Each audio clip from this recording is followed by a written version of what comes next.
স্বরাষ্ট্রমন্ত্রী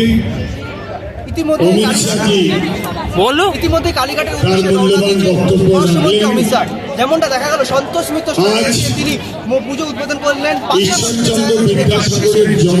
বাংলা গড়ার অঙ্গীকার করে গেলেন এবং এই যে কিছুদিন আগে যে ভারী বৃষ্টি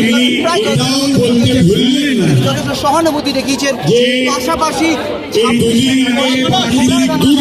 আরো বড় করে দুর্গাপুজো করারও বার্তা দিয়েছেন। ক্যামেরা হিমাদি ব্যানার্জির সঙ্গে সাইন চক্রবর্তী, প্লাস নিউজ।